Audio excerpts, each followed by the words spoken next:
They say a falcon is just a bird. But on a burning afternoon in the silent desert, one falcon would prove that loyalty can become sharper than any blade, and faster than death itself. Long before anyone called him a legend, the falcon was nothing more than a shadow in the sky, and his owner was nothing more than a forgotten man walking alone through endless sand. His name was Khalid. Khalid lived far from the village, in a lonely tent that stood like a torn memory against the wind. He was not rich. He was not respected.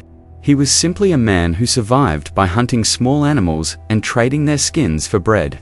Most days, he walked long distances under the burning sun, returning home with empty hands and heavier thoughts. Years earlier, Khalid had found a wounded falcon tangled in thorns near a dried riverbed. The bird's wing was bleeding, its breathing shallow, and its eyes dull with pain. Everyone told him to leave it. Wild birds die in the wild, they said. But Khalid didn't walk away. He carried the falcon home, cleaned its wounds, and fed it even when he himself went hungry. Months passed. The falcon healed. Its wings grew strong. Its eyes became sharper than knives. And slowly, something rare happened. The falcon chose Khalid. It would not land on other hands. It would not answer other voices. Only Khalid. They became inseparable. By day, the falcon hunted. By night, it perched near Khalid's tent, like a silent guardian. Khalid whispered to it, as if it were his only friend in the world, and, perhaps, it was. But fate does not announce itself before it strikes.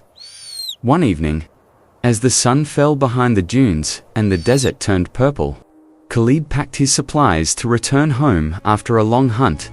He had earned a small pouch of coins that day, enough to buy bread for the week. Tired, thirsty, and unaware, he took a narrow path between two tall sand ridges. That path was not empty.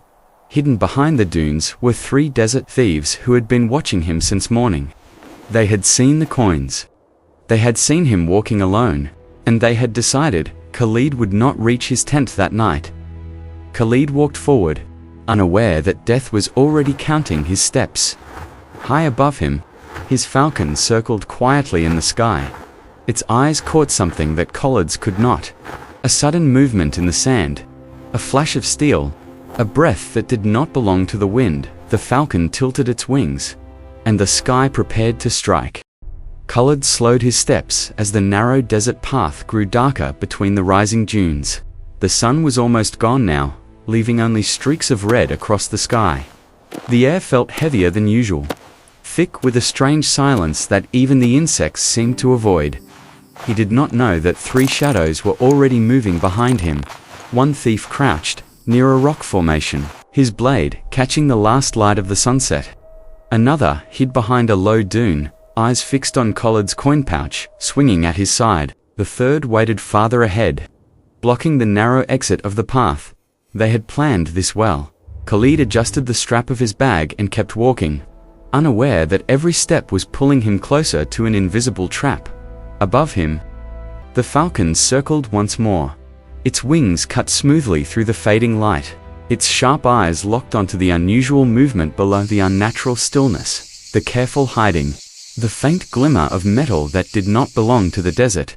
The falcon did not cry out. It did not hesitate. It folded its wings and began to descend, slowly at first. Like a falling leaf, silent and unnoticed, Khalid heard a faint sound behind him, footsteps. He turned his head slightly, just enough to see the first thief, rising from behind a dune, blade already raised.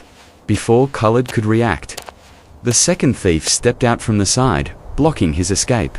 And ahead, the third appeared, smiling as if victory had already been decided. Khalid froze. His heart pounded violently against his chest. His mouth went dry. His hand instinctively moved toward his belt, but he knew it was useless. 3 against 1. No horse. No weapon strong enough. One of the thieves laughed softly. "Hand over the pouch," he said, "and you might walk away breathing." The wind brushed against Khalid's face, carrying the cold promise of danger. He took a slow step back. The falcon had dropped lower. Now, its shadow passed over the sand unnoticed by the thieves. Another step back. Khalid's foot struck a stone. The thieves tightened their circle. Steel glimmered in the dying light. And then, a sudden scream ripped through the air, not from Khalid, from one of the thieves. A blur of feathers slammed into his face with terrifying speed. The falcon struck his eyes, its talons tearing across his cheek before rising again into the air. Blood splashed onto the sand. The man collapsed, screaming, clutching his face in horror. The other two thieves stumbled backward in shock, unable to understand what had just happened. And Khalid finally realized.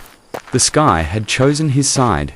The desert echoed with the wounded thief's screams as he rolled across the sand, clutching his bleeding face.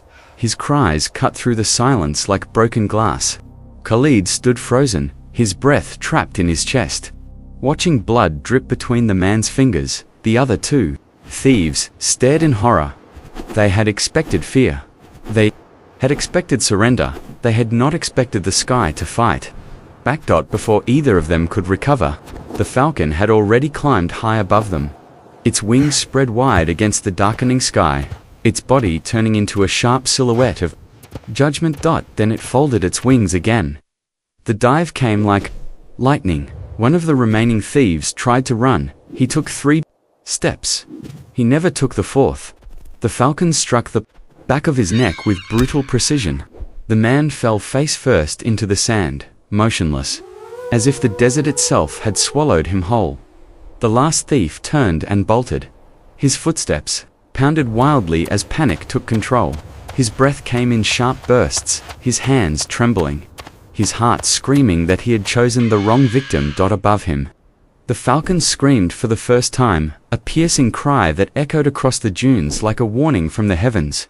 Khalid watched as his loyal guardian cut through the air once more.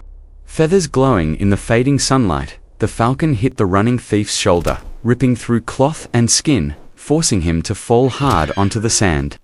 The man cried out, rolling away, trying to shield his face, his arms, his life. He dropped his knife and begged, "Stop, please stop." The falcon landed on a rock nearby, wings slightly spread, eyes burning like fire. It did not attack again. It did not need to. The message had already been delivered. The sky had spoken. Khalid slowly stepped forward, his legs still shaking. He looked at the injured thieves scattered across the sand, one screaming, one unmoving, one sobbing in fear. His hands trembled as he raised his eyes to the falcon. "Thank you," he whispered. The bird tilted its head slightly, as if understanding. For a long moment, neither of them moved. Only the desert wind passed between them, carrying away the echoes of violence. Then distant voices began to rise. Travelers and villagers who had heard the screams were running toward the scene by the time they arrived. The thieves were lying defeated on the sand, and Khalid stood unharmed beneath the darkening sky, with the falcon watching silently above him. From that night on, the desert would never tell Khalid's story the same way again.